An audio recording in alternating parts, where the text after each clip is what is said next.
explain me something in detail, like what is ADHD? ADHD और autism इतना कोई बड़ी चीज नहीं है कि अच्छा बहुत डिफिकल्ट है समझने के लिए। अगर एडीएचडी है, ठीक है, तो एडीएचडी इज लाइक आपके पास मोटरसाइकिल लो और साइकिल वाले ब्रेक हो उसमें। कोई भी चीज को एक बहुत देर तक कंट्रोल करना या फिर बहुत जगह तक सेम स्पीड में रहना और सडनली ब्रेक मारना, या उनको बोलो कि आप सडनली ये काम कर रहे हो, चलो ये काम करो, नहीं हो पाता है ना। आप मोटरसाइकिल पे बैठ के साइकिल के फंक्शन के साथ कैसे काम कर सकते हो?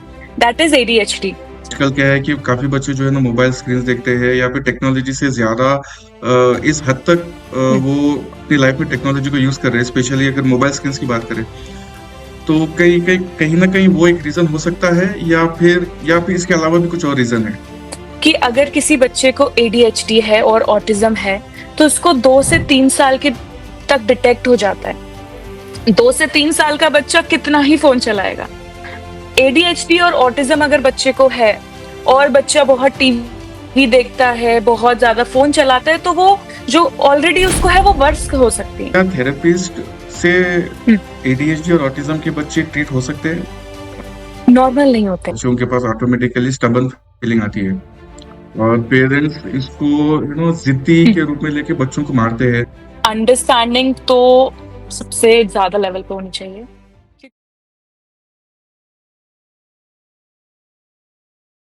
Hello, Shalina, and hi. I want to welcome you to our podcast.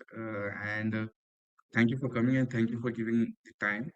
And और हम इस पॉडकास्ट में जो है ना ADHD और ऑटिज्म के रिलेटेड काफी चीजें डिस्कस करेंगे। So let's start. Okay, so my first question would be to you, like, explain me something in detail, like what is ADHD? ADHD और autism क्या है? अगर अगर मुझे किसी 10 से 12 साल के लड़के को समझाना है, तो हाँ, ADHD और autism का मतलब मुझे बताइए। एडीएचडी और ऑटिज्म इतना कोई बड़ी चीज नहीं है कि अच्छा बहुत डिफिकल्ट है समझने के लिए। बट इट इज बेसिकली, जैसे मान लो अगर एडीएचडी है, ठीक है, तो एडीएचडी इज लाइक आपके पास मोटरसाइकिल लो और साइकिल वाले ब्रेक हो उसमें।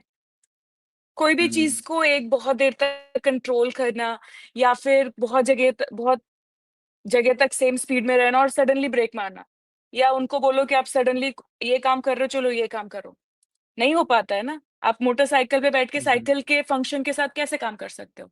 That is ADHD. आप ज़्यादा अटेंशन नहीं दे पाते हो, या फिर आप बहुत ज़्यादा तक एक टास्क पे रहोगे तो वो अटेंशन बिल्डअप नहीं होती है। सेम एज़ ऑटिज़्म, मतलब आपकी फंक्शनिंग पूरी अलग होती है। जैसे हम्म एक नॉर्मल बच्चा बिहेव करता है, उसका जो फंक्शनिंग है, उसका ब्रेन जैसे काम करता है, और एक जो ऑटिज़्म चिल्ड्रन है, वो कुछ कम नहीं करता है, बस वो अलग करता है, अलग तरीके से सीखता है, उसका दिमाग अलग तरीके से फंक्शन करता है। ये बस बेसिक डिफरेंस है। तो जनरली ADHD और ऑटिज्म का रूट कॉज बताया जाता है कि बच्चों का ज्यादा मोबाइल देखना। आजकल क्या है कि काफी बच्चे जो है ना मोबाइल स्क्रीन देखते हैं या फिर टेक्नोलॉजी से ज्यादा इस हद तक हुँ। वो अपनी लाइफ में टेक्नोलॉजी को यूज कर रहे हैं। स्पेशली अगर मोबाइल स्क्रीन की बात करें तो कहीं ना कहीं वो एक रीजन हो सकता है, या फिर इसके अलावा भी कुछ और रीजन है। ओके। ये बहुत बहुत बेसिक चीज़ है। आई थिंक ये ज़्यादा से ज़्यादा पेरेंट्स तक जानी चाहिए कि अगर किसी बच्चे को एडीएचडी है और ऑटिज़्म है, तो उसको 2 से 3 साल के तक डिटेक्ट हो जाता है। 2 से 3 साल का बच्चा कितना ही फ़ोन चलाएगा और कितना ही समझेगा। तो एडीएचडी और ऑटिज़्म फ़ोन से नहीं होता है, या ज़्यादा टीवी देखने से नहीं होता है, या आप बोलो कि बच्चे के पेरेंट्स ज़्यादा टीवी देखते हैं, उससे होता है, नहीं। ये एक न्यूरो डेवलपमेंटल डिसऑर्डर है। न्यूरो डेवलपमेंटल मतलब हमारा जो अंदरूनी, जैसे जो हमारा पूरा डेवलप होता है अंदर, न्यूरो डेवलप, ठीक है? हम्म उससे होता है। ये टीवी आप जगह, हाँ, एडीएचडी और ऑटिज़्म अगर बच्चे को है और बच्चा बहुत टीवी देखता है, बहुत ज़्यादा फ़ोन चलाता है, तो वो जो ऑलरेडी उसको है वो वर्स हो सकती हैं चीज़ें। वो और ज़्यादा खराब हो सकती है, और ज़्यादा, मतलब अगर उसको माइल्ड है तो वो एक्सट्रीम हो सकता है। ये चीज़ हो सकती है, लेकिन वो हम्म उसकी वजह से नहीं होता है। ये बहुत, आई थिंक ये मिथ है एक, ये सही नहीं है। लेकिन कई लोग बोलते हैं कि आजकल तो बच्चे ज्यादा जो मोबाइल वगैरह देखते हैं, वो अगर रीजन नहीं है और उसका जो न्यूरो डेवलपमेंट एक कारण हो सकता है, तो उसके क्या कारण हो सकते हैं? अगर जैसे अगर मान लो 2 से 3 साल के बच्चा है, ऐसे इस स्टेज में क्या न्यूरो डेवलपमेंट जो कमी बच्चों को जो मिलती है, वो क्या है? और क्या ये घर में मिलती है या घर के बाहर के एनवायरनमेंट की वजह से बच्चों को होता है? Okay, so that is like कि सबसे पहले मैं आती हूँ कि एडीएचडी और ऑटिज़्म 2 साल पे डिटेक्ट होता है, तो कैसे होता है, ठीक है? ये बहुत बार जेनेटिक होता है, अगर आपके किसी भी हम्म हम्म पूर्वज को या किसी को भी होता है, तो पास डाउन हो जाता है, ज़रूरी नहीं है कि आपके अगर पेरेंट्स को हो, तो बच्चे को हो गई या बच्चे को है, तो पेरेंट्स को हो गई, नहीं। जनरली अगर पेरेंट्स डायबिटिक होते हैं या उनकी मेंटल हेल्थ कुछ हिस्ट्री रहती है, राइट? हम एकदम से डिप्रेशन नहीं होता है जैसे, हम पहले स्ट्रेस होते हैं, फिर बहुत ज़्यादा क्रॉनिक स्ट्रेस होता है, फिर वो क्रॉनिक स्ट्रेस बहुत टाइम तक चलता है, तो डिप्रेशन होता है। सिमिलरली अगर बच्चे को ऑटिज़्म है या एडीएचडी है, तो वो ऐसे जेनेटिक होता है या फिर जब बच्चे की परवरिश हो रही होती है माँ की वूम्ब में, वहाँ पे उसका हम्म डेवलप कैसे होता है, कभी-कभार उसके मोटर डेवलपमेंटल नहीं होते हैं, मतलब हाथ-पैर से जैसे काम करना है, पेंसिल कैसे पकड़ना है, ये डेवलप नहीं होता है। कभी-कभार बच्चे की स्पीच नहीं होती है, बच्चा बोल नहीं पाता है। ये हम्म सारे तब से शुरू होते हैं। और रही बात कि फ़ोन देखने से या टीवी देखने से ज़्यादा होता है, तो मान लीजिए अगर आप 15 सेकंड की रील देखते हैं इंस्टाग्राम पे, राइट? आपको हर 15 सेकंड में आप एक बार के लिए वो रील से बोर हो जाते हैं। तो हमारा जो ब्रेन होता है बहुत एडप्टिव रहता है किसी भी चीज़ को लेके। अगर हम कभी अपने दिमाग को अगर 2 घंटे काम करने की आदत डालें, तो वो 2 घंटे की काम करने लग जाता है, बिना बोर हुए, बिना डिस्ट्रैक्ट हुए। सिमिलरली अगर हम 15 सेकंड की रील देखने की आदत डालेंगे, तो हमारा अटेंशन स्पैन उतना हो जाता है। ये एक नॉर्मल ह्यूमन हम्म बीइंग हो या न्यूरो डाइवर्स चिल्ड्रन हो या एडल्ट हो, ऑटिज़्म, एडीएचडी कुछ भी हो, ये एक बहुत ही एडप्टिव बिहेवियर है। मतलब आप ये अगर बार-बार करोगे तो अगर एक अम, न्यूरो मतलब जिसको एडीएचडी या ऑटिज़्म कुछ भी नहीं है, वो उसको भी आदत हो जाएगी कि 15 सेकंड का ही अटेंशन स्पैन होगा। तो ये हमारे लाइफ़स्टाइल हम्म हैबिट पे डिपेंड करता है कि है या नहीं है। हम्म हम्म हम्म तो ज्यादातर उसकी जो बर्थ होने से पहले जो उसके मदर के वूम में जो डेवलपमेंट होती है, तो कहीं ना कहीं वो भी एक रीजन है उसके एडीएचडी और ऑटिज्म होने की संभावना, लाइक 2 साल 3 साल में डिटेक्ट हो हाँ, जाता है। येस, अगर डायबिटीज़ है तो ये कंडीशंस हो सकते हैं, मैं ये नहीं बोलूँगी कि कंपल्सरी होंगे बट हो सकते हैं। इसलिए तो अगर आप अगर मानो जैसे अ, जो एडीएचडी या ऑटिज़्म वाले चिल्ड्रन हैं उनको चॉकलेट या मीठा चीज़ से दूर रखते हैं, क्योंकि वो उनके लिए एक हम्म ट्रिगर होता है। अगर उनको चॉकलेट दे दी आपने तो उनका बिहेवियर इतना हाइपर हो जाएगा, वो एक जगह पे बैठ नहीं सकते फिर, वो इसीलिए होता है। हम्म हाँ, आपने एक बात अच्छी रेस करी कि जो एक जगह पे बैठ नहीं सकते, ये हाइपर एक्टिविटी की आप बात कर रहे होगे शायद। तो हाइपर एक्टिविटी होने का रीजन क्या है? क्योंकि क्या जनरली एडीएचडी और ऑटिज्म तो मेंटल रिलेटेड डिसऑर्डर होती है। तो हाइपर एक्टिविटी में बच्चा तो मतलब एक जगह पे बैठ नहीं सकता। इसका इसका क्या कनेक्शन है इसमें? अम, सो एडीएचडी का जो फुल फॉर्म होता है वो है attention deficit hyper activity disorder. Attention yes. Deficit मतलब अटेंशन कम होती है और हाइपर एक्टिविटी ज़्यादा होती है। क्योंकि क्या होता है कि आपका ब्रेन एक जगह पे नहीं रह सकता। तब मानो अगर आपका ब्रेन एक जगह पे नहीं रह सकता तो आप आपकी बॉडी को कितने दिन तक कंट्रोल करोगे, राइट? अगर मान लो हम्म आप टेबल पे बैठ के 1 घंटा पढ़ाई करते हो। आप भी बोलते हो ना कि 1 घंटा पढ़ाई करनी है क्योंकि आपकी 1 घंटे की अटेंशन है, मैं 5 मिनट घूम के आता हूँ, राइट? या मैं 5 सही मिनट फ़ोन चला लेता हूँ, फिर मैं करता हूँ। 5 मिनट का ब्रेक ले लेता हूँ। सही। वो वैसे ही है, अटेंशन कम होती है और जो हाइपर एक्टिविटी है, इट्स अपोज़िट। अगर अटेंशन ज़्यादा होगी तो हाइपर एक्टिविटी कम होगी, क्योंकि बंचा बच्चा अटेंशन एक जगह पे ज़्यादा दिन तक होल्ड कर सकता है। लेकिन नहीं, अगर अटेंशन हम्म कम है तो जो उसकी हाइपर एक्टिविटी, क्योंकि हमारी बॉडी बहुत चुलबुली हो जाती है। हमको घूमना है, हमारा हम्म दिमाग इधर है, हमें ये भी चाहिए, हमें ये भी देखना है। तो तो ये ये अटेंशन 2 हो एक बढ़ा कैसे अपोज़ि सकते? एक ही पोल के 2 हिस्से हैं। हाँ हाँ। हाँ? तो हम लोग अटेंशन कैसा इंक्रीज कर सकते हैं बच्चों के लिए? अगर उनको हाइपर एक्टिविटी कम करनी है, तो बच्चे का ध्यान कैसे हुँ। डिस्ट्रैक्ट होने से बचा सकते हैं? और उसका क्या बिहेवियर होना चाहिए, घर में क्या बिहेवियर होना चाहिए और घर के बाहर उसको जब लेके जाएंगे तो कैसा बिहेवियर होना चाहिए उसका? ओके, सो क्या कर सकते हैं जनरली ऑटिज़्म और एडीएचडी इंटर रिलेटेड है। अगर किसी बच्चे को ओके। ऑटिज़्म है तो कहीं न कहीं उसको थोड़ा एडीएचडी होगा या एडीएचडी है तो हम्म। कहीं न कहीं थोड़ा-सा ऑटिज़्म होगा।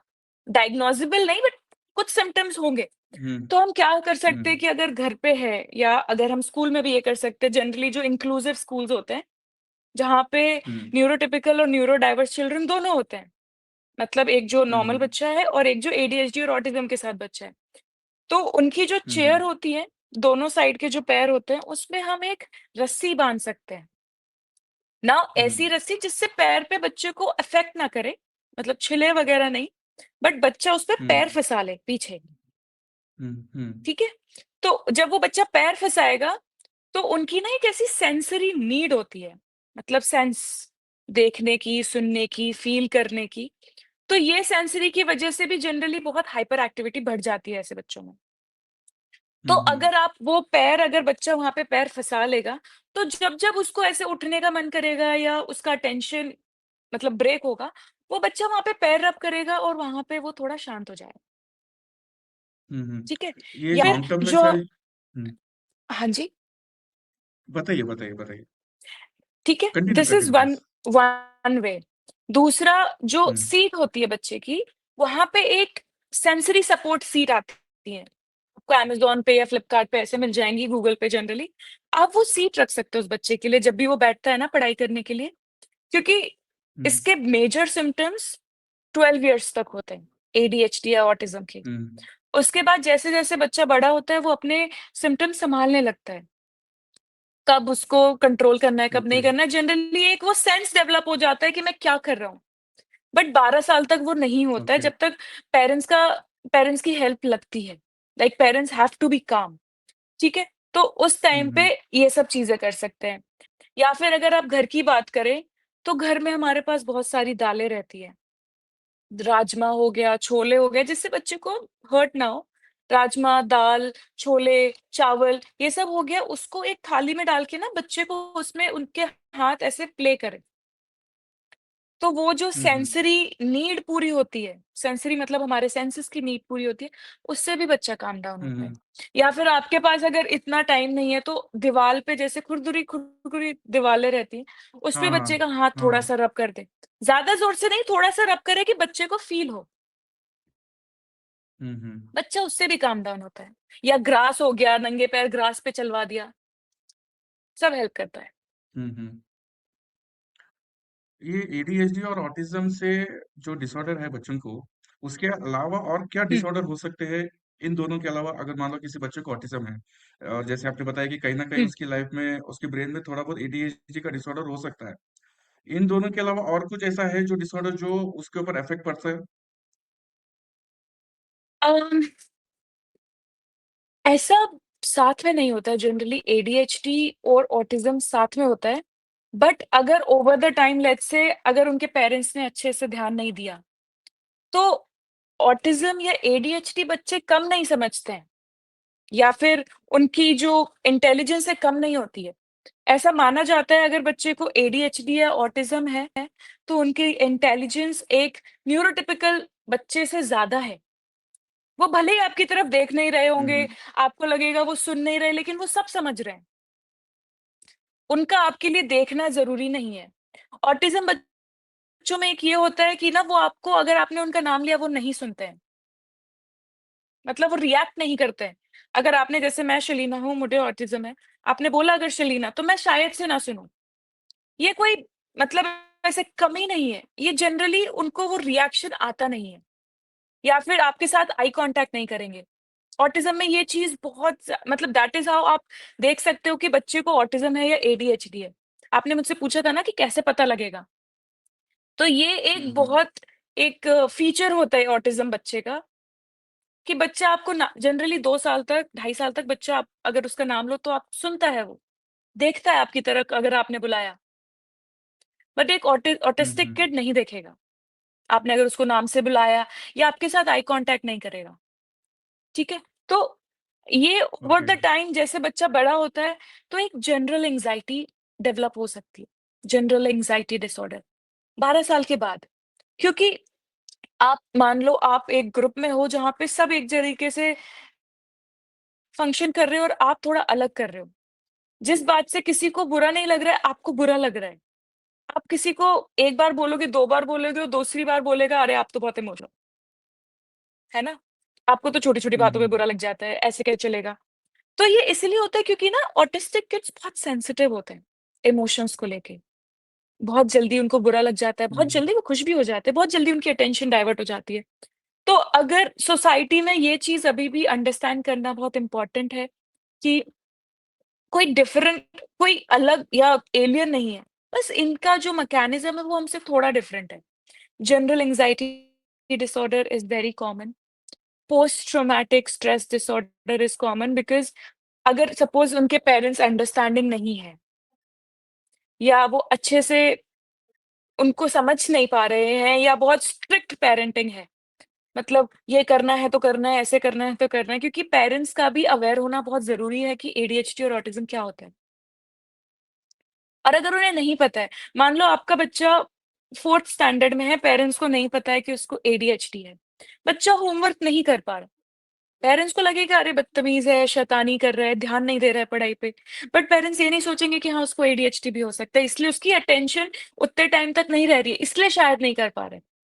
सो बिना समझे उसको चिल्लाएँगे या मारेंगे, थप्पड़ लगा देंगे, क्यों नहीं कर रहे? तो ये उनके अंदर एक ऐसा ट्रॉमा बिल्डअप हो जाता है। आपको स्ट्रिक्ट नहीं होना है, आपको उनके साथ फ्लेक्सिबल होना है। उनका जो इंटरेस्ट है, उनको जो पसंद है करना, उस हिसाब में अपने रूटीन को ढालना। क्योंकि वो अपने आप को आपके रूटीन के हिसाब से नहीं ढाल सकते, वो चाहें भी तो नहीं ढाल सकते। तो आपको ढालना पड़ेगा उनको उनके हिसाब से, ताकि ये बाद में जो स्ट्रेस डिसऑर्डर है या एंग्ज़ायटी डिसऑर्डर है, वो ना हो। नहीं, एक बात बहुत अच्छी बोली कि इंडियन पेरेंट्स को भी ये चीज़ें समझना चाहिए। इसी के रिलेटेड एक सवाल है मेरा कि अगर आजकल ये जो ट्रेंड चल रहा है ऑटिज्म और एडीएचडी, इंडियन हुँ, पेरेंट्स को ये चीज़ें समझ में नहीं आ रही। उनको पता नहीं है कि एडीएचडी और ऑटिज्म नाम की भी चीज़ें कुछ है और बच्चों पर वो ज़्यादातर असर पड़ती है। अगर वेस्टर्न हुँ, देखा जाए, वेस्टर्न कंट्रीज में देखा जाए तो ज़्यादातर पेरेंट्स को पता होता है और वो लोग वहाँ के साइकियाट्रिस्ट हो या फिर थेरेपिस्ट हो, वहाँ पे जाके बच्चों को ट्रीटमेंट करते हैं।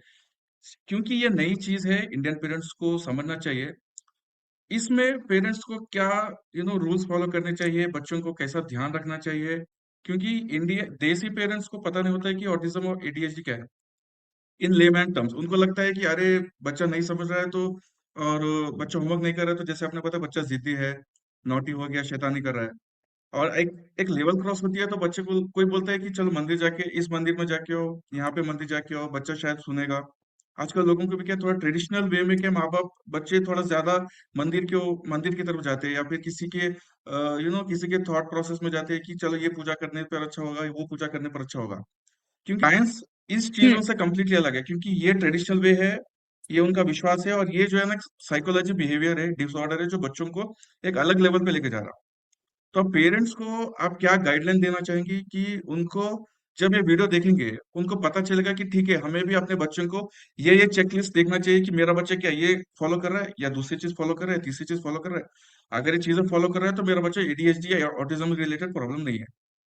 तो आप थोड़ा इंडियन पेरेंट्स को ध्यान में रख के उनको क्या फॉलो करना चाहिए अपने बच्चों के रिलेटेड, आप प्लीज वो बताइए ना। मैं अगर एज़ अ साइकोलॉजिस्ट बोलूँगी तो मेरी एडवाइस बहुत अलग होगी।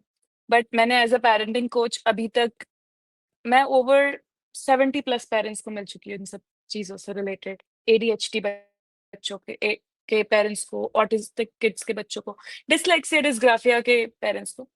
सो मैं उनको बोलना चाहूँगी सिर्फ़ पहली बात, आपसे बेहतर आपके बच्चे को कोई नहीं जानता।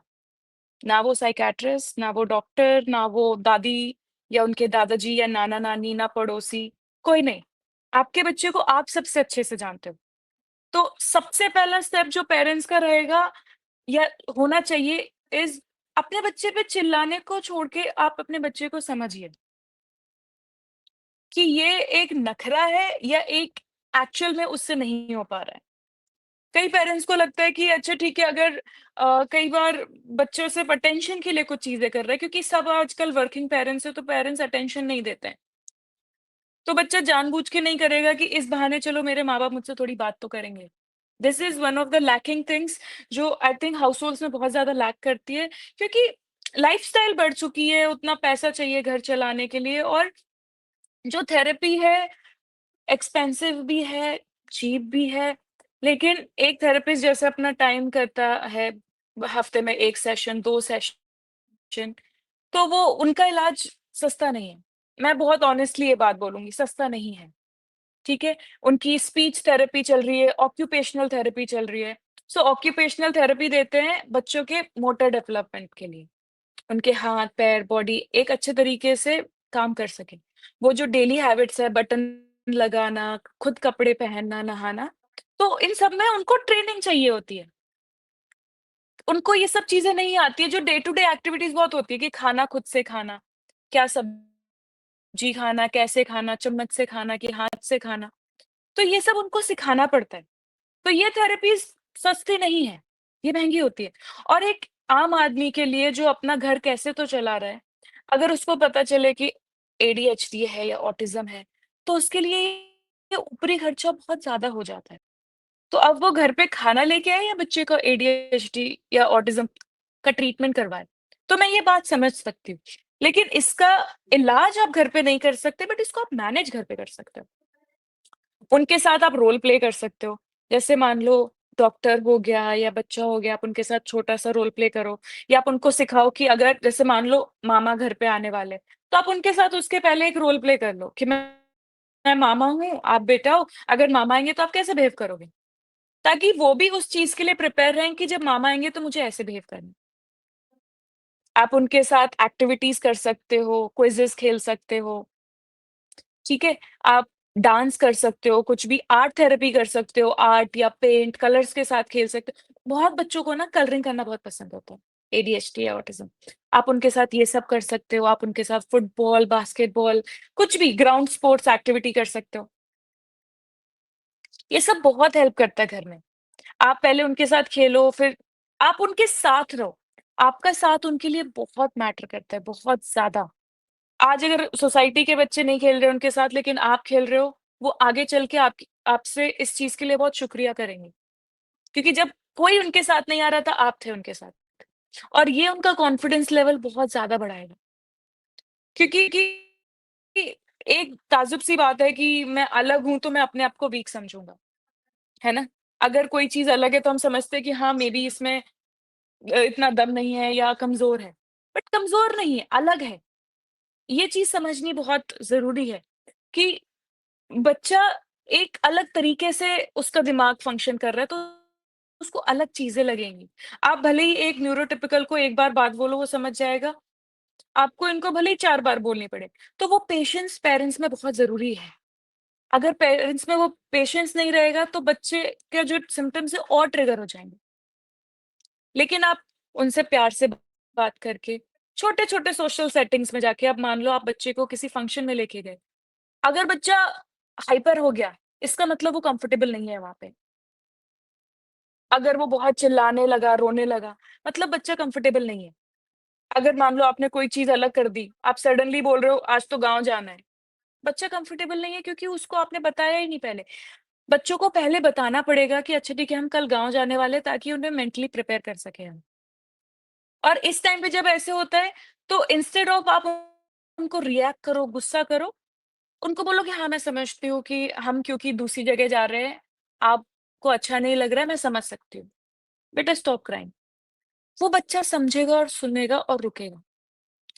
सबसे बेस्ट है कि आप बच्चों के साथ प्यार से डील करो, क्योंकि बच्चों में क्या होता है, मान लो 17 साल का बच्चा है, ठीक है? वो उसकी फिज़िकल एज है, लेकिन मेंटल एज शायद अभी से 14 ही हो या 13 हो। अब बच्चा अगर 12 साल का है, 6th स्टैंडर्ड में है, उसकी मेंटल एज मेबी फर्स्ट या सेकंड क्लास के बच्चे की जैसी है, 7-8 साल की। तो ये बात आपको समझनी पड़ेगी। आप जितनी बुक्स हो सकती हैं, जितना आप न्यूज़ में देख सकते हो, आजकल तो यूट्यूब पे वीडियोज़ अवेलेबल हैं। आप यूट्यूब पे देख सकते हो, तो ये सब चीज़ें बहुत हेल्प करेंगी। वो एक अंदर से इच्छा होनी चाहिए कि मुझे मेरे बच्चे को समझना है। मैंने कितने पेरेंट्स देखे हैं जिन्हें भले ही कुछ नहीं मालूम है, 10 बार आते हैं, मैम ये क्या है? ये नहीं समझ आया, ये ऐसे हो रहा है, हम कैसे बात करें? सो आप अगर खुल के बताओगे तो हम साइकोलॉजिस्ट या पेरेंटिंग कोच या साइकियाट्रिस्ट भले ही हेल्प कर सके आपको उसके बारे में। जब हम पूछते हैं कि आपके बच्चे का बिहेवियर कैसा है घर पे या क्या है? मैं जब पर्सनलाइज़्ड होम प्लान्स बनाती हूँ बच्चों के लिए, तो उसके पहले मैं 1 डेढ़ घंटा उनके पेरेंट्स के साथ बैठती हूँ। मेरे पास एक 7 पेज का क्वेश्चनर है जो मैं उनके साथ बातचीत करके समझती हूँ कि बच्चे का इंटरेस्ट क्या है, पेरेंट्स के पास कितना टाइम है, कितना टाइम बच्चे को दे सकते हैं। मैं उस हिसाब से बनाती हूँ। तो अगर आप इसमें बच्चे को अगर भ लेट्स से बच्चा आई कॉन्टैक्ट नहीं करता, आप बोलो कि हाँ, करने लगा है, तो उस चीज़ पे तो कभी काम कर ही नहीं सकते। क्योंकि आप मुझसे झूठ नहीं बोल रहे हो, आप अपने आप से झूठ बोल रहे हो और उस बच्चे के जो आगे बढ़ सकता है, उससे झूठ बोल रहे हो। तो ये पेरेंट्स को बहुत खुल के एक्सेप्ट करनी पड़ेगी बात पहले, कि ठीक है, हमारा बच्चा थोड़ा अलग है बट कोई बात नहीं, अलग है। और मैं आपको एक ताज्जुब की बात बताती हूँ। ये मुझे मैं जब पहले पढ़ रही थी मैं एक जगह काम कर रही थी, वहाँ पे मुझे जो मेरी हेड थी उन्होंने बताया था कि बहुत सारे गवर्नमेंट जॉब्स में ऑटिस्टिक या एडीएचडी किड्स के लिए स्पेशल वैकेंसी रहती है, या जो इंटेलिजेंस वाले कोर्स रहते हैं उसमें स्पेशल वैकेंसी रहती है ऑटिस्टिक या एडीएचडी बच्चों के लिए। नाउ क्यों? क्योंकि ना एक ऑटिस्टिक किड 10 चीज़ें एक साथ कर सकता है। वो भले ही एक काम स्लो करे बट आप उसको अगर 4 चीज़ें दोगे ना वो बहुत जल्दी कर लेगा। वो बहुत जल्दी कनेक्शन बिठा लेगा, वो बहुत जल्दी उनका एनालिसिस कर लेगा। सो इन सारे जॉब्स में ना उनकी स्पेशल वैकेंसीज़ रहती है। तो आप सोचो जहाँ पे जिस जॉब के लिए जो इतनी बड़ी हाई प्रोफाइल्ड जॉब्स है, अगर वहाँ पे ऐसी वैकेंसी है, तो बच्चा कम कैसे हो सकता है? बच्चा कम नहीं है। सीरियसली। आपको बस आप बस वो अलग तरीके से समझना पड़ेगा उसको, कि हाँ, ठीक है, थोड़ा टाइम उसके साथ रहो, 12 साल के बाद जनरली समझने लगेंगे। जनरली वो खुद अपने सिम्पटम्स परखने लगेंगे कि अच्छा ठीक है, मैं अटेंशन नहीं कर पा रही हूँ, मुझे मैं मंडाला आर्ट करती हूँ या कुछ करती हूँ ताकि मेरी अटेंशन बिल्डअप हो जाए। वो खुद उस चीज़ को समझेंगे और जब उनको एक ओपन सेफ एनवायरनमेंट मिलेगा घर पे तो वो भले ही और जल्दी कर सकते। ये बहुत ज़रूरी है उनको सेफ एनवायरनमेंट प्रोवाइड करना। बहुत अच्छे इनसाइट्स ऐसे दिए कि काफ़ी पेरेंट्स जो है उनको ये डेफ़िनेटली ये लोग फ़ॉलो करेंगे। मुझे एक चीज़ पूछना था कि जो आपने थेरेपिस्ट और हुँ, जो साइकियाट्रिस्ट की बात आपने अभी की है, क्या थेरेपिस्ट से हुँ। एडीएचडी और ऑटिज़्म के बच्चे ट्रीट हो सकते हैं? जैसे 12 साल के बाद में बच्चे नॉर्मल होते हैं आपने बताया ना, तो थेरेपिस्ट अगर रखने से कंटिन्यू रखने से बच्चों के लिए यूज़फुल है वो? नॉर्मल नहीं होते हैं। देखो मैं आपको नॉर्मल की डेफिनिशन बताती हूँ। नॉर्मल मतलब अगर लेट्स से ऑटिज़्म या एडीएचडी है, तो वो ज़िंदगी भर नहीं जाएगा। हमें वो बात दिमाग से निकालनी है। 12 साल के बाद जैसे एक बच्चे को समझ आती है ना, कोई भी बच्चा हो, एक 12 साल के बाद 6-7 स्टैंडर्ड के बाद बच्चा समझने लगता है। उनका मेंटल, सेक्सुअल, फिज़िकल डेवलपमेंट होने लगता है। तो वैसे ही एक ऑटिस्टिक और एडीएचडी बच्चा भी समझने लगता है कि अच्छा ठीक लेकिन है, मैं माइंड यहाँ ग्रोथ पे नहीं होगा हाइपर हो ना गया सर? था, मुझे यहाँ पे रोना नहीं चाहिए था। माइंड ग्रोथ भी सॉरी मैं होता है आपको बट इंटरप्ट स्लो किया। होता है। ओके, मैं बोल रही हूँ ओके। माइंड ग्रोथ होता है बट स्लो होता है, ठीक है? स्लो जैसे होता है। मैंने आपको बोला ना ठीक उनकी है। मेंटल एज कम होती है और फिजिकल एज ज़्यादा होती है। हुँ, हुँ। 18 साल हुँ, का हुँ, बच्चा हुँ। 14 साल के बच्चे की तरह बिहेव कर सकता है इमोशनली, बट वो समझता है सब बातें, हुँ, हुँ। ठीक है? ये मुझे ये करेक्ट करना था क्योंकि आई तो थिंक ये बाद में चल के पेरेंट्स अदरवाइज़ ले लेते हैं कि नॉर्मल आपने बोला था नॉर्मल हो हुँ, जाएगा, हुँ। नॉर्मल तो हुआ नहीं। नॉर्मल नहीं होता है वो हुँ। एक कंट्रोल मतलब जो सिम्पटम्स है वो कंट्रोल हो जाते हैं, समझने लगते हो क्योंकि आप उन सिम्पटम्स को। नाउ सही आपने है। मुझसे दूसरी बात पूछी कि अ, सिर्फ़ थेरेपी से या साइकियाट्रिस्ट से कंसल्ट करके हो सकता है, पॉसिबल है।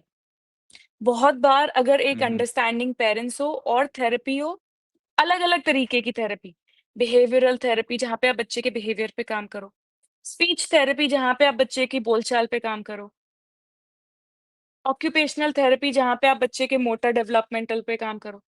तो ऐसे अलग-अलग थेरेपीज़ को लेके और साइकोलॉजिस्ट जो बिहेवियर थेरेपी देगा अगेन, आप ये चीज़ एक मैनेज कर सकते हो, मैनेजेबल है, ठीक है?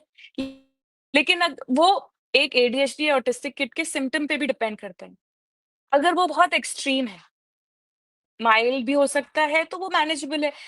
अगर एक्सट्रीम है, आप वो स्ट्रेस नहीं मतलब बहुत ज़्यादा स्ट्रेस्ड है, एंग्ज़ायटी है, तो आप उसके लिए एक साइकियाट्रिस्ट को या चाइल्ड साइकोलॉजिस्ट को फर्स्ट कंसल्ट करके आप साइकियाट्रिस्ट से मेडिसिन ले सकते हैं। तो ऐसा कंपल्शन नहीं है कि मेडिसिन। लेना ही पड़ेगा। हम्म, हाँ, कंपल्शन नहीं मेडिसिन है की आपने बात की थी। कि लेना ही पड़ेगा आप। हाँ, अ, आपने बोलिए, मेडिसिन की बोलिए। बात की, मुझे ये जानना है कि अ, हुँ। अगर मान लो अगर कोई भी पेरेंट्स किसी भी अपने बच्चे को अगर मेडिसिन दे रहे हैं, तो क्या जब तक मेडिसिन दिया जा रहा है तब तक ही बच्चे को नॉर्मल रखा जा सकता है, और जब से मेडिसिन नहीं दिया जा रहा है उसके बाद फिर से उसका बिहेवियर में चेंज हो सकता है क्या? तो क्या लॉन्ग टर्म तक मेडिसिन देना सही है? एक्चुअली मेरा सवाल ये है कि लॉन्ग टर्म तक मेडिसिन देना सही है क्या? देखो, कुछ मेडिसिन होती है जो लग सकती है, ठीक है?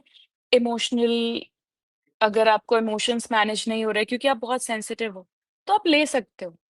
लेकिन डिपेंड नहीं करना है हम्म। बच्चे को उस पे, है ना? बहुत सारे पेरेंट्स होते हैं कि अगर मेडिसिन दे दी बच्चा अगर बहुत हाइपर था, मेडिसिन दे दी, ठीक हो गया, लेने दो। हम अपना काम तो कर पा रहे हैं, हमारा ऑफ़िस का काम पड़ा है, हमारा घर का काम पड़ा है, कर पा रहे हैं। तो बहुत सारे पेरेंट्स ऐसे करते हैं। तो मैं वो पेरेंट्स को बोलूँगी कि आप 1 घंटा निकाल के बच्चे के साथ करोगे, मेडिसिन की ज़रूरत नहीं पड़ेगी। वो मेडिसिन हम्म। कभी-कभार अगर आप स्टार्टिंग में दे रहे हो, तो ठीक है, आप कभी-कभार देना चालू कर रहे हो। डिपेंड नहीं करना है, धीरे-धीरे उसका डोज़ कम करना है, धीरे-धीरे और वो आपको साइकियाट्रिस्ट से बात हम्म। करके करना पड़ेगा। आप खुद मत करिए, नहीं तो क्या होगा हम्म। मान लो आप मेडिसिन दे रहे हो, आपको लगा कि नहीं अब बच्चा नॉर्मल हो रहा है, आपने मेडिसिन बंद कर दी। बच्चा अगर पहले इनटू 1 एक्स हो रहा था, तो अभी 3 एक्स होगा, क्योंकि सडन चेंज, हम्म। हार्मोनल में चेंज, फिज़िकल चेंज और बाहर चेंज। तो वो बच्चा सह नहीं पाएगा। तो आप उससे साइकियाट्रिस्ट से बात करो, वो आपको खुद सजेस्ट करेंगे कि मान लो अगर 3 टाइम का डोज़ है, तो 2 टाइम का डोज़ करो, फिर 1 टाइम का डोज़ करो, फिर वो 1 टाइम का डोज़ हर 2-3 दिन में करो, फिर धीरे-धीरे करके बंद करो। हम्म। तो बच्चा क्या है वो बिहेवियर हम्म। अडॉप्ट करता जाएगा। लेकिन अगर आप सडनली डोज़ बंद कर दोगे, तो वो बच्चा और ज़्यादा हाइपर हो जाएगा और ज़्यादा इमोशनल आउटबर्स्ट हो जाएगा उस चीज़ का। मैंने बहुत एडल्ट्स आई थिंक देखे जो मेडिसिन लेते हैं और कोई खराब बात नहीं है उस चीज़ के लिए। मतलब अगर हम्म। आप बहुत ज़्यादा सेंसिटिव हो, स्टिल आपको इमोशंस मैनेज करना डिफ़िकल्ट हो रहा है, आप अम, कंटीन्यूअसली डिप्रेसिव एपिसोड्स में जाते रहते हैं। एक डिप्रेशन एक ऐसी चीज़ है जो आ सकती है ऑटिस्टिक किड्स में ना, क्योंकि अगेन आप बहुत हाइली सेंसिटिव रहते हो, आप चीज़ों को बहुत ज़्यादा सोचते हो। तो अगर साइकियाट्रिस्ट से आप कंसल्ट करके मेडिसिन ले रहे हो तो कोई प्रॉब्लम नहीं है। एज़ एन एडल्ट आप ले सकते हो। बट वो बच्चों पे डिपेंडेंसी अपने फ्री टाइम के लिए नहीं करनी। वो एक पेरेंट्स को ध्यान में रखना पड़ेगा। हम्म। एक और एक चीज मुझे पूछना था कि आजकल न्यूक्लियर फैमिलीज होती जा रही है। हुँ, न्यूक्लियर फैमिलीज होती जा रही है आजकल। जैसे पहले होता था, आज से 30-40 साल पहले, जैसे एक ही घर होता था, उसमें फैमिलीज होते थे, बच्चे एक दूसरे के साथ खेलते थे। आज आपको तो वैसा दिखाई नहीं दे रहा, ना ही मुझे दिखाई दे रहा है। क्या ये एक रीजन है जहाँ पे बच्चों को ज्यादा मिंगल होने के चांसेस नहीं मिल रहे?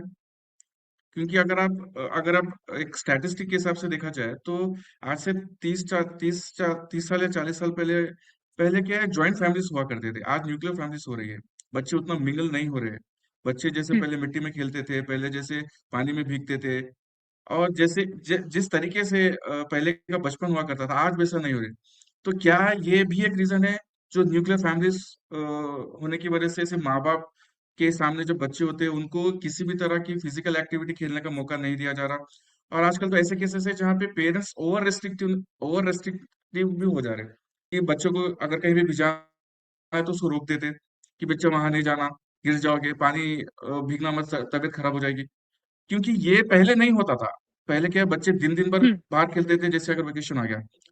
तो आप इसके ऊपर थोड़ा बताइए ना। मैं एक बात बोलना चाहूँगी।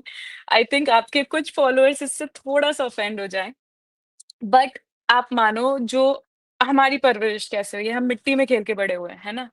मिट्टी में खेलते यस। थे, बारिश में घूमते थे, पूरे कपड़े लत-पत होके आते थे और हम शायद ही बहुत रेयरली बीमार पड़ते थे टच वुड, है ना? आजकल के बच्चे थोड़ा मौसम खराब होता है बीमार हो जाते हैं। ठंडा पानी यस पी लिया यस हाँ। बीमार, आइसक्रीम ज़्यादा खा ली बीमार, है ना? एसी से अगर घर से बाहर गए बहुत ज़्यादा धूप है, हीट स्ट्रोक, कैसे हो रहा हम्म।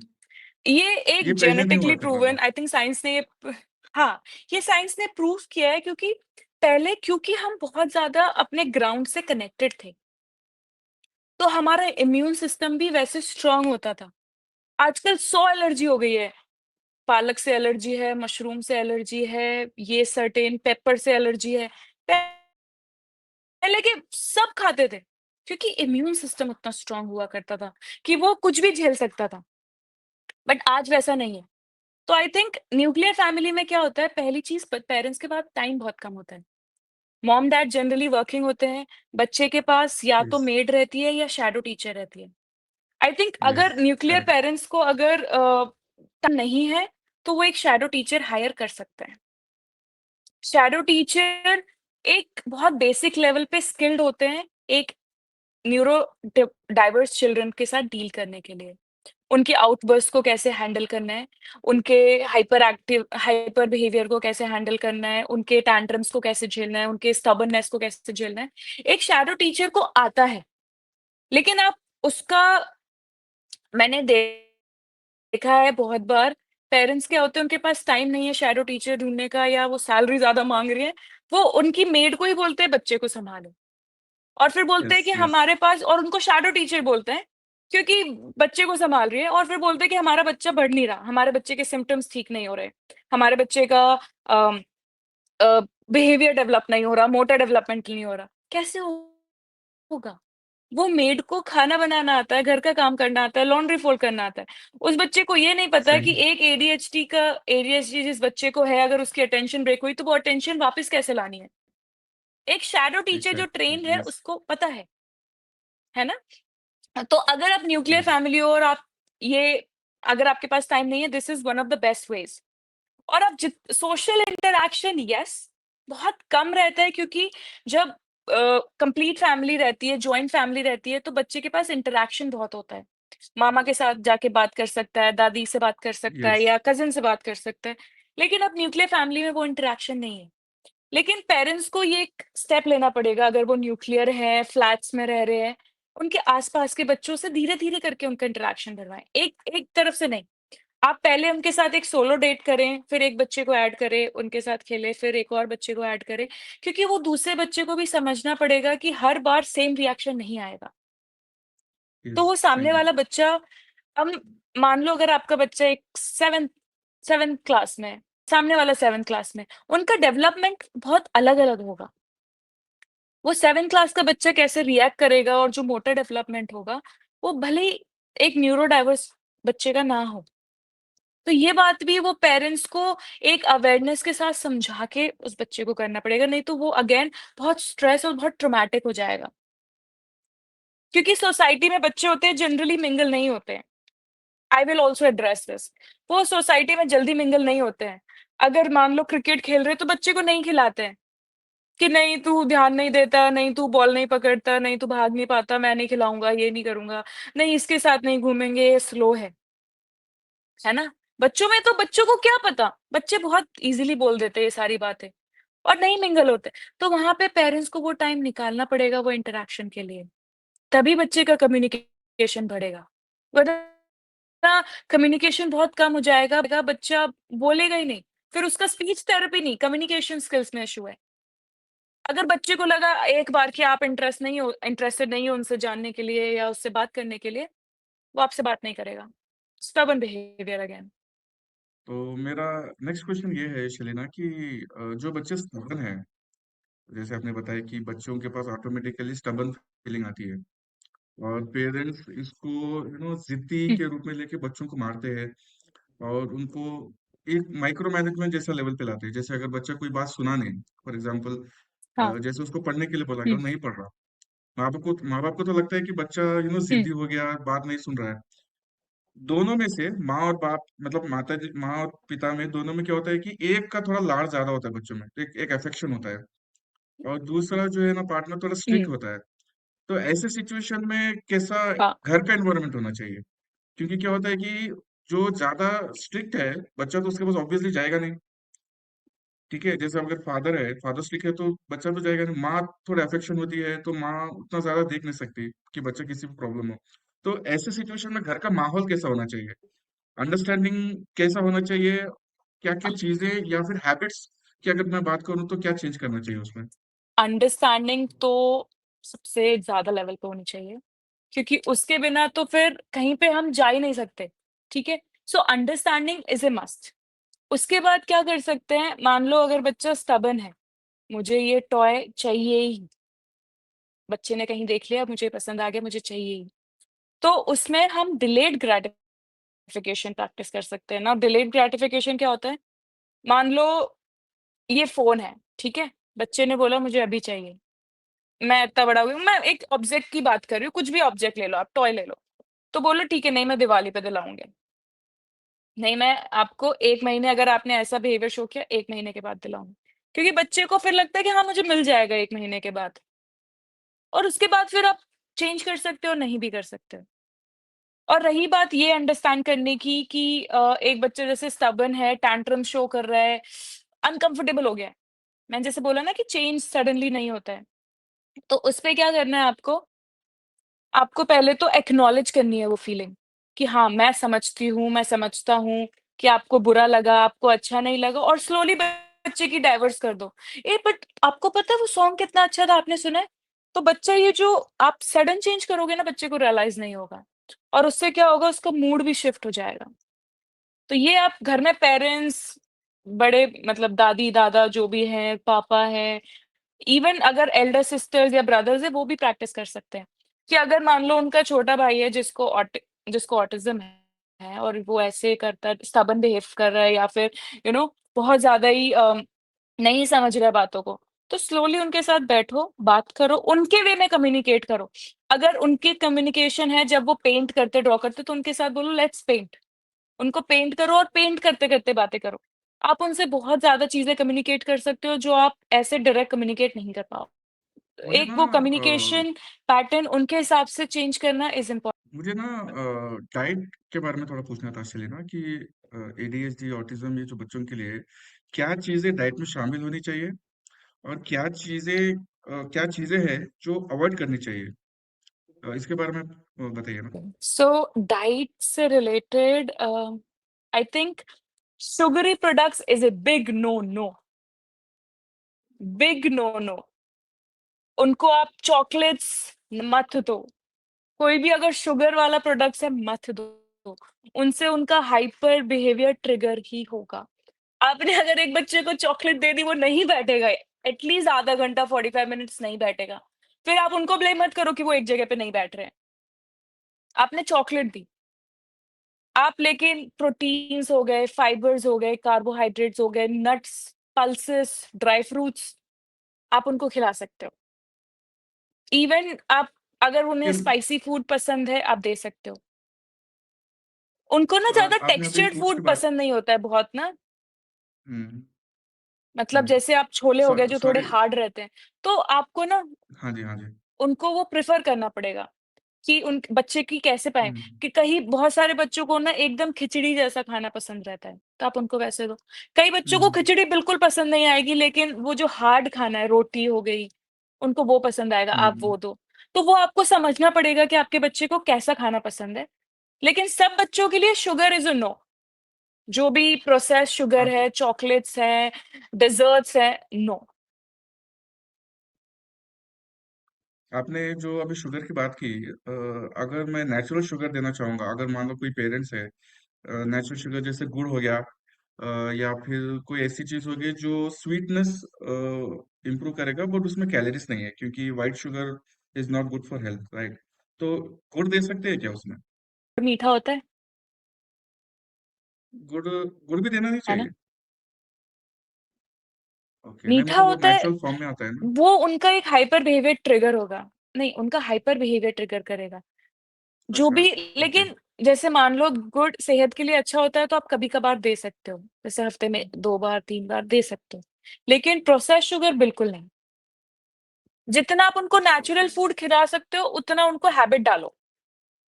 क्योंकि नेचुरल फूड हैबिट मतलब से कैसे फिर वो क्या हम क्या दे यूज्ड सकते टू हो जाएँगे। हैं? सॉरी टू इंटरप्ट, मैं जो पूछ रहा था कि ग्राउंड नेचुरल फूड वेजिटेबल्स हो में क्या गए, दे सकते हैं? आलू, अच्छा। ग्राउंड वेजिटेबल्स, आलू, स्वीट पोटैटो, ठीक है, शलगम और या फिर आप जैसे शलगम। ग्रीन लीफी वेजिटेबल्स दे सकते हो, पालक, मेथी और वो बहुत सारे चीज़ें आते हैं, पत्ता गोभी, गोभी, ये सब खिला सकते हो।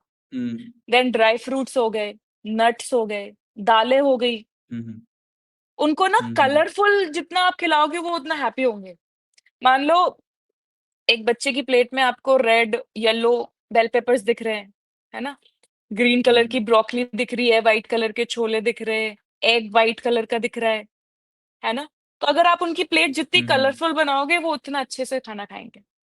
तो आप ये चीज़ हुँ, अगर हुँ, करेंगे तो उनकी डाइट बहुत अच्छी रहेगी। उनको ब्लैंड चीज़ें नहीं तो पसंद खाने में, हुँ, हुँ, हुँ, एकदम हुँ। से फीकी चीज़ें नहीं डाय पसंद। तो आप उनको जितना डायरी कलरफुल और है ना हुँ, हुँ, सॉरी इंटरप्ट कर रहा हूँ मैं आपको। मैं पूछ रहा था कि डायरी प्रोडक्ट्स दे सकते हैं क्या? जैसे दूध, पनीर, ये डेयरी तो हेल्थ के प्रोडक्ट्स आर लिए अच्छा फाइन। होता है ना? हाँ, हाँ, हुँ, हुँ। आप दे सकते हैं, मतलब दे सकते हैं। शुगर बट अगेन शुगर के आपको अलावा एक हम चीज़ का जो ध्यान रखना पड़ेगा हुँ, कि सब चीज़ों का थोड़ा-थोड़ा चीज़ हो। प्रोटीन्स, हुँ, हुँ, मिनरल्स, विटामिन्स, कार्बोहाइड्रेट्स सब थोड़ा-थोड़ा हो, डेयरी प्रोडक्ट्स, सिर्फ़ प्रोसेस्ड शुगर को छोड़ के। हुँ, हुँ। प्रोसेस्ड शुगर को छोड़ के हम सब कुछ दे सकते हैं। दूध, बटर, मक्खन, ओके। हाँ, मुझे एक चीज़ लेकिन पूछना आपको था वो कि आपके बच्चे पे ध्यान देना पड़ेगा कि उनको क्या पसंद है, क्या नहीं पसंद है, वो ध्यान देना पड़ेगा आपको। हुँ, हुँ। मुझे एक चीज़ पूछना था कि स्पेशली ये पेरेंट्स के रिलेटेड है कि मान लो जैसे कि बच्चे अभी आपने बताया कि बच्चे स्टबर्न होते हैं और माँ-बाप जब हाँ। बच्चों को एक इवेंट पे लेके जाएँगे, जैसे किसी फंक्शन में लेके जाएँगे, तो बच्चे वहाँ पे भी स्टबर्ननेस दिखाएँगे, खेलेंगे, कूदेंगे और मान लो किसी के घर गए, तो वहाँ पे भी बच्चे थोड़ा नॉटीपनेस करेंगे, उनके घर में चीज़ें देखेंगे। उस टाइम पे उनको लगेगा मतलब माँ-बाप को लगेगा कि उनका बच्चा थोड़ा यहाँ पे दूसरों के घर पे आने के बाद में थोड़ा बिहेवियर चेंज हो गया उसका और उनको खुद को एक इमोशनल तरीके से एक एम्बैरेसमेंट फील होती है। आपने शायद कई बार ऐसे केसेस देखा होगा कि माँ-बाप जब बच्चे को लेके कहीं जाते हैं और बच्चा जब वहाँ पे ऐसी चीज़ें करता है हम उस सिचुएशन में बच्चे को डाँट भी नहीं सकते क्योंकि वो अपना घर नहीं है। तो ऐसे सिचुएशन में पेरेंट्स को कैसे हैंडल करना चाहिए सिचुएशन? क्योंकि जिसके घर पे जाएँगे, वो जो होस्ट है, उनको भी लगेगा कि बच्चा थोड़ा ज़्यादा शरारती है, बच्चा एक जगह बैठ नहीं रहा है, बच्चा हाइपर एक्टिविटी होने की वजह से यहाँ-वहाँ घूम रहा है। तो माँ-बाप को एक इमोशनल एम्बैरेसमेंट होता है कि वो लगता है कि यार बच्चे को लाके गलती कर दी हमने। तो ऐसे सिचुएशन में माँ-बाप हुँ। को क्या करना चाहिए? इस चीज़ में मैं जो स्टार्टिंग से ये बात बोलती आ रही हूँ, एक्सेप्टेंस बहुत ज़रूरी है। एक्सेप्टेंस कि आपके बच्चे को ऑटिज़्म है, एक्सेप्टेंस आपके बच्चे को एडीएचडी है और आप आपको कंफर्टेबल होना पड़ेगा सबसे पहले उस चीज़ से खुद, फिर आप दूसरों को और बच्चे को काम डाउन कर सकते हैं। क्योंकि अगर आपने वो ट्रुथ एक्सेप्ट कर लिया कि मेरा बच्चा थोड़ा अलग तरीके से डेवलप कर रहा है, आप आप हाइपर नहीं होगे फिर। अगर आपका बच्चा चिल्लाने लगेगा या बच्चे लेट जाते हैं ज़मीन पे, नहीं मुझे चाहिए, वो आइसक्रीम चाहिए, मुझे चॉकलेट चाहिए। अगर हुँ, आप काम तरीके से हैंडल नहीं करोगे तो बच्चे आप कभी हैंडल नहीं कर पाओगे फिर। तो सबसे पहले आपको एक्सेप्ट करना पड़ेगा दिल से, ठीक है? Second, instead of shouting, yelling, ask them what happened? Why are you feeling like this? What happened to you? And उनको ना आप ओपन एंडेड क्वेश्चन मत दो। ओपन एंडेड क्वेश्चन से उनका दिमाग भी ऐसे जाता है। डिड बुआ said anything? Do you want to eat food? Specific. जब आप उनको स्पेसिफिक क्वेश्चंस पूछोगे ना तब वो आपको स्पेसिफिक आंसर्स देंगे। अगर आपने पूछा what do you want to eat? Answer नहीं आएगा आपके पास। बट आपने पूछा do you want to eat yellow dal? Do you want to eat green vegetables? और do you want to eat egg? Then they can tell you what do you want to eat. But अगर आपने पूछा what do you want to eat? वो नहीं करेंगे। So similarly अगर functions में जाते हैं, ask them very specific questions. Don't ask them open ended ऐसे लंबे वाले ना जिसका आंसर कहीं भी हो सकता है। नो, ठीक है? और उसके बाद जब आप कहीं पे जाते हो let them know that my kid is autistic, so that they are somewhere prepared. Now बहुत जगहों से आपको आएगा कि ठीक है नहीं इनवाइट करते यार, बहुत chaos होता है, नहीं आना चाहिए, या बहुत जगहों पे ना लोग acceptable होने लगे। मुझे एयरपोर्ट पे एक बार एक लेडी मिली थी, her kid had autism, ठीक है? Now he was traveling alone with her, and then the kid got hyper when we shifted from plane to the Airbus. She started like very jumping and like happy, oh airport and everything. She held my hand, is like, oh I'm so happy I'm going here. So instead of that parent feeling embarrassed कि एक stranger का हाथ पकड़ लिया, ऐसे मेरा बच्चा behave कर रहा है, सामने वाले को क्या लगेगा, she was very comfortable. Beta, don't do it like that. It is a bad habit. We don't hold hands of strangers. Teach them good habit and bad habit from the start. और जब आप कहीं किसी social function पे जा रहे हो, उनको पहले ही एक role play करके आप उनको समझाओ कि which is a good behavior, which is a bad behavior. You can teach them just like this. अगर मान लो आप रोल प्ले कर रहे हो, आप उनको बता रहे हो कि शादी में जा रहे हो तो कैसे बिहेव करना है। आप लेटो एंड देन आप लेट जाओ, टैंट्रम करो and then tell them it is a bad behaviour, we don't do it. Yeah, if they do it, you tell them in that role play that it is a good behavior, baby, beta, we will do this. If it's a bad behavior, we will not do it. And that is how we can have like, a little organized behavior of them. And understand that it's okay. If they threw a tantrum, it's okay. You understand the kid. मुझे ना एक अ, जब मैं interview पे आ रहा था उससे पहले मेरे रिलेटिव्स में एक Hmm. पेरेंट्स है, मतलब वो हमारे रिलेटिव में लगता है, उनका Hmm. बेटा एडीएचडी और ऑटिज्म Hmm. के थोड़े फीचर्स उसमें दिखे रहे थे। तो मैंने उनको ऐसे जनरल डिस्कशन कर Hmm. रहा था, तो उन्होंने मुझे बताया कि उनके घर का माहौल कैसा होता है। जैसे मान लो उनका घर, माँ बाप है, मम्मी और पापा है, और मान लो कभी घर का गेट खुला होता है, ठीक है, और जब घर में सब अपने अपने काम में बिजी होते हैं ना, तो वो बच्चा घर से बाहर चले जाता, ठीक है, और उसको पता नहीं होता कि वो घर से बाहर चले गया और मुझे वापस से घर जाना है क्योंकि मैं घर के बाहर निकला हूँ। और उसको जब वो बाहर जाता है ना, तो घर घर जब उसको रास्ता तो पता है नहीं, तो उनके घर में जो बाकी लोग हैं जैसे उसके मम्मी पापा परेशान हो जाते हैं, क्योंकि अभी तो हमने जस्ट गेट खोला था कि बच्चे ने बाहर निकल गया। क्या ये इसको कंट्रोल किया जा सकता है, मेरा पहला क्वेश्चन। दूसरा क्वेश्चन ये है कि क्या बच्चे को ज्यादा बाहर लेके जाना सही है, जैसे मान लो घुमाने के लिए पार्क वगैरह ऐसा कुछ, और क्या ये चीजें टेम्परेरी है, और ये चीजें मुझे आपसे पूछना था। आई वुड से पहली बात कंट्रोल करना छोड़ दो। अगर आप सोच रहे हो कि आपको बिहेवियर कंट्रोल करना है, आप नहीं कर सकते, ठीक है? आपको समझना पड़ेगा कि बच्चा बाहर क्यों जा रहा है। आपने बोला कि घर के सब लोग बिज़ी है, तो मे बी वो बच्चा बाहर गया है क्योंकि उसको किसी के साथ खेलना है, उसको किसी के साथ बात करनी है और उसे रियलाइज़ नहीं हुआ, बच्चा ही है ना। तो ये इसको इसको देख के हम नहीं बोल सकते कि ये ऑटिज़्म है या एडीएचडी है, ठीक है? उसके बाद जब जनरली एक बहुत सिंपल सी हैबिट है ना कि आप मान लो जैसे एक बच्चा है, वो सुबह उठता है, स्कूल के लिए रेडी होता है, वो चाहता है कि उसके मॉम 5 मिनट उसके पास बैठे, उसका टिफ़िन रेडी करे, उसको एटलीस्ट स्कूल तक छोड़े। एक बच्चा जो मेबी फर्स्ट क्लास में है ना?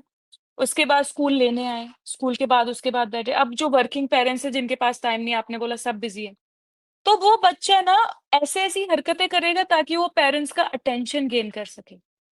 और बहुत बार बच्चे करते हैं ऐसी चीज़ें कि मैं अगर ऐसे टेंट्रम थ्रो करूँगा, मैं खाना नहीं खाऊँगा तो मेरी मम्मी मेरे पास आ जाएँगी। या मैं ऐसे अगर मैं ये टेंट्रम थ्रो करूँगा या मैं ऐसी हरकतें करूँगा, तो भले ही आ जाएँ, मेरे से बात करें, मुझे मारें। उनके लिए एक वो जो मार पड़ती है, that is also a form of connection. These kids are very sensitive and we need to understand this. उनके लिए love is everything. You need to deal with them with बहुत ज़्यादा प्यार से। अब जैसे मान लो अगर एक फ्रूट है, अगर वो कुछ सॉफ्ट है, हम उसे आराम से पकड़ते हैं ना, और कुछ हार्ड फ्रूट है तो हम अच्छे से पकड़ते हैं। तो मान लो वो सॉफ्ट फ्रूट है, हमें हम्म। उनको इतना टेंडरली हैंडल करना पड़ेगा और बिल्कुल स्क्वीज़ नहीं करना है ताकि वो निकल जाए। But we have to handle them very with बहुत ज़्यादा केयर के साथ।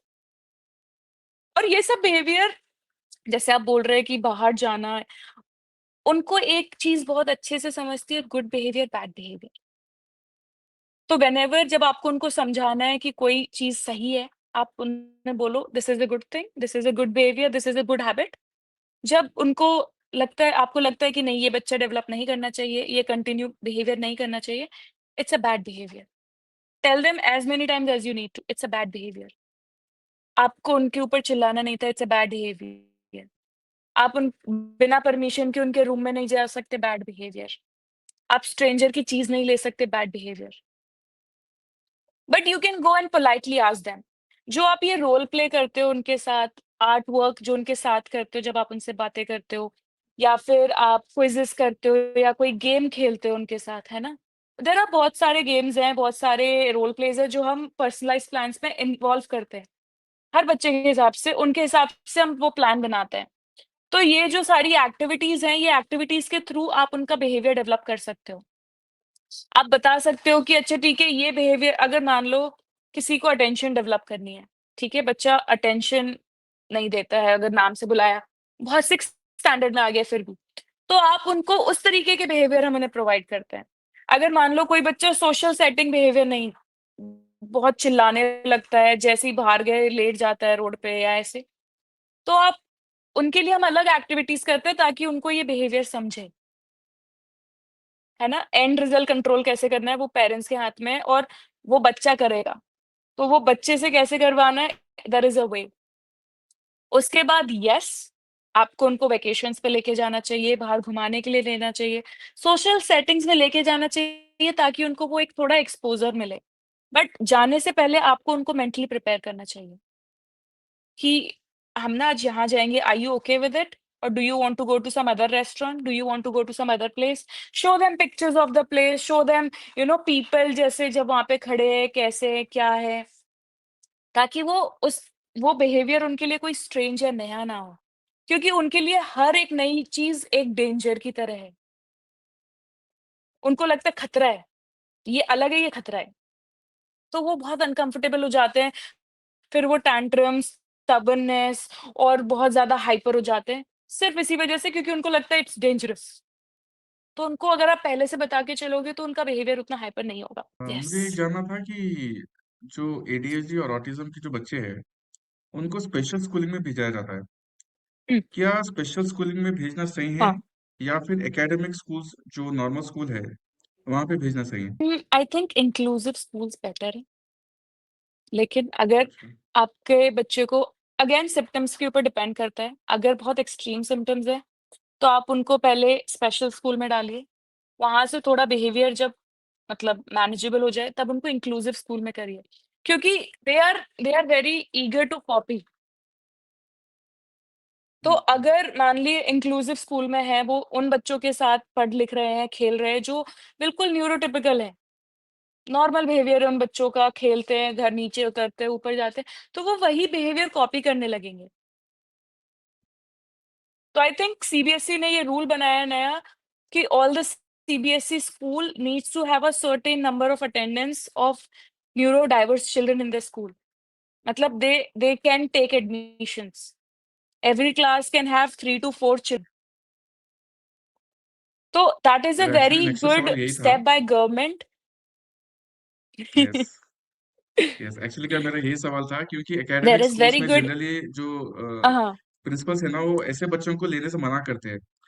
और ऐसे मैंने एक दो केसेस देखे हैं जहाँ पे ऐसा बताया जाता है कि ये बच्चे का ग्रोथ पीछे रह जाएगा क्योंकि बाकी बच्चे, क्लास के बाकी बच्चे आगे निकल जाएंगे, इनकी अंडरस्टैंडिंग लेवल कम होती है, ये उस लेवल पे नहीं जाएंगे। इसमें क्या है, स्कूल की रेपुटेशन भी खराब हो सकती है, हमारा नाम खराब हो सकता है, इसलिए क्या करते हैं उनको मना करते हैं। तो एक्चुअली मेरा नेक्स्ट क्वेश्चन यही था आपसे कि कैसा अभी गवर्नमेंट की तरफ से कुछ हेल्प आ रहा है या फिर कैसा चल रहा है बोल है गवर्नमेंट की तरफ से हेल्प है, जितने भी सीबीएसई स्कूल्स हैं, उसमें ये कंपल्सरी कर दिया है कि आप एक बच्चे को मना नहीं कर सकते अगर वो न्यूरो डाइवर्स है, ठीक है? पहली बात। हाँ, लेकिन अगर पर क्लास 4 टू 5 स्टूडेंट्स से अगर ज़्यादा स्ट्रेंथ है, तो आप भले ही मना करो कि हमारी वैकेंसी फुल हो गई है। That is a different reason. But अब इंक्लूजन सीबीएसई स्कूल्स में अलाउड है, क्योंकि अगेन वो रेपुटेशन खराब नहीं कर रही है। वो चीज़ें खराब नहीं कर रहा है, वो आपका जो बोलते हैं ना एक सर्टिफ़िकेट जो होता है कि हाँ, हमारे 70% स्टूडेंट्स का 90% मार्क्स आए, डज़न्ट मैटर। वो सब चीज़ें समझ रहे हैं, मेबी वो लिख नहीं पा रहे हैं, मेबी उतनी उनकी अटेंशन नहीं है कि वो एग्ज़ाम पूरा करें। वो एग्ज़ाम में 1.5 घंटा बैठ रहे हैं, वही अचीवमेंट है। और अगर आप उनको अच्छे से ध्यान दो, उनके तरीके से पढ़ाओ, क्योंकि हर बच्चा लिख के नहीं पढ़ेगा, कुछ बच्चे देख के समझते हैं। और सीबीएसई स्कूल्स ने ये कर दिया है कि जो चीज़ पढ़ाई जाती है, फिर उनको सिखाई भी जाती है विज़ुअली, दिखाई जाती है ताकि visual, audio and written learners सब चीज़ समझ सकें। कुछ बच्चा अगर जो ऑडियो लर्नर है, तो बोल के जो टीचर पढ़ा रही है, वो अच्छे से समझ पाएगा। तो पहले एक अच्छे से समझाते हैं, फिर वीडियोज़ दिखाते हैं, फिर उनको होमवर्क देते हैं, ताकि एक तीनों सेंसरी तरीके से बच्चे का पढ़ाई हो सके एंड कम ऑन यार, अगर बच्चा डेली अगर पेरेंट्स है जो उनको डेली 1 घंटा, 1.5 घंटा करवा रहा है, बच्चा कुछ तो मार्क्स लाएगा। 90 में से 90 नहीं लाएगा, 90 में से 40 तो लाएगा, 30 तो लाएगा। That is an achievement. आप बच्चे के अगर मार्क्स के पीछे जाओगे, do they understand? You have to make sure वो समझ रहे हैं क्या? उनका सोशल बिहेवियर कैसा है, उनका कम्युनिकेशन स्टार्टिंग के जो इयर्स है ना 1 टू 6 स्टैंडर्ड और 7th स्टैंडर्ड, ये बहुत इम्पोर्टेंट है कि पढ़ाई से ज़्यादा वो चीज़ें समझ रहे हैं, वो बात कर रहे हैं, वो आई कॉन्टैक्ट कर रहे हैं, वो कम्युनिकेशन कर रहे हैं। इन सब बिहेवियर्स पे फॉलो किया जाए, क्योंकि पढ़ाई तो बाद में भी कर सकते हैं, समझ लेंगे। जो बेसिक है वो तो उनको आ गया, है ना? एबीसीडी आ गई, वोकैब्युलरी आ गई, मैथ्स के सम्स आ गए, बेसिक तो आ गया, लेकिन वो ऐसा नहीं होना चाहिए कि हमारा बच्चा टॉपर ही होगा, नहीं। अगर आप ऑनलाइन रिजल्ट्स देखेंगे, autistic and ADHD children do a lot better than neurotypical children with right support, with right assistance. आप चाहो कि आपका बच्चा अगर आप उसको 3 घंटे देते हो दिन में, आप चाहो कि आप 3 घंटे दे रहे हो तो 3 घंटे में वो बच्चा ADHD है, ऑटिज़्म है तो वो अच्छे से करना चाहिए? नहीं, आपको प्रोफेशनल हेल्प लगेगी, क्योंकि उनका वो मास्टरी है, उन्होंने वो चीज़ें पढ़ी हैं और वो चीज़ें समझते हैं। तो एक प्रोफेशनल असिस्टेंस, पर्सनल असिस्टेंस जब इतने अच्छे से होगा तो बच्चा एक पर्सनल एफर्ट भी करेगा and things can be achieved, behavioural goals can be achieved. और ऑलवेज बी रेडी आप आगे पीछे जाने के लिए। अगर एक बार बच्चे ने वो सीख लिया, वो वापस नहीं करेगा। आपको फिर सिखाना पड़ेगा, फिर सिखाएँगे वापस फिर वापस आना पड़ेगा। तो वो पेशेंस पेरेंट्स में बहुत ज़रूरी है। यस यस एंड आपने one thing to parents, I understand कि बहुत ओवरवेलमिंग फीलिंग होती है। एक बच्चे को रेज़ करना ही एक बहुत बड़ी बात है। उसके ऊपर से अगर वो बच्चा हाँ न्यूरो डाइवर्स है तो भी बहुत बड़ी बात है। आपके लिए भी हेल्प एंड सपोर्ट है। That's why there is parenting coach and the parent therapist या family therapist, they help you. You can seek help to, because again parents environment change करता है घर का। आप बच्चे को कितना भी चेंज कर लो, अगर घर का एनवायरनमेंट आप चेंज नहीं करोगे, बच्चा डेवलप नहीं करेगा। सो घर पे एनवायरनमेंट चेंज करना ज़रूरी है ताकि आप बच्चे का बिहेवियर या एनवायरनमेंट चेंज कर सकें। Thank you Shailena, thank you so much. आपने बहुत से चीज़ें आपने बताई और आई एम श्योर कि इंडियन पेरेंट्स जो पहली बार उनको पता नहीं एडीएचडी और ऑटिज्म के बारे में जब सुनेंगे तब उनको बहुत इन्फॉर्मेशन मिलेंगे। जाने से पहले जस्ट एक वन लाइनर आप ओके। कुछ पेरेंट्स के लिए कुछ बताना चाहेंगे, कुछ टिप्स और something um, like. Yes, yes, yes, yes. मैं पेरेंट्स को बोलूँगी कि यू आर इम्पोर्टेंट टू। तो आप अपने आप को बर्नआउट ना करो, क्योंकि you are raising a kid, you are taking care of family, you need to take care of yourself first. आपको खुद की केयर पहले करनी पड़ेगी। आप मेडिटेशन कर सकते हो, आप वॉक्स पे जा सकते हो, you can treat yourself to a nice meal, dessert खा लो थोड़ा-सा। आप अपने आप को अगर रेगुलेटेड रखोगे तभी आप किसी के लिए भी अवेलेबल हो पाओगे कंप्लीटली। तो आप अपना स्केड्यूल, अपनी हेल्थ पे सबसे पहले फ़ोकस करें and everything else come next. सब बाद में आएगा। अगर आप ठीक होगे तो आप सबको ठीक रखोगे। अगर आप अपना आप अगर स्ट्रेस होने लगे, आप अगर डिसफंक्शन होने लगे तो फिर आपके आस-पास के सब फिर वैसे ही चलेगा। एंड नेवर, नेवर थिंक कि अच्छा ठीक है, मैं तो पेरेंट हूँ, मैं हेल्प कैसे माँगूँ? It is okay. It is completely fine. आपका भी फर्स्ट टाइम है पैरेंटिंग के लिए, आपको ट्रेनिंग नहीं मिली है बच्चे रेज़ करने के लिए। So it is okay, you can ask for help and it's completely fine. That's all.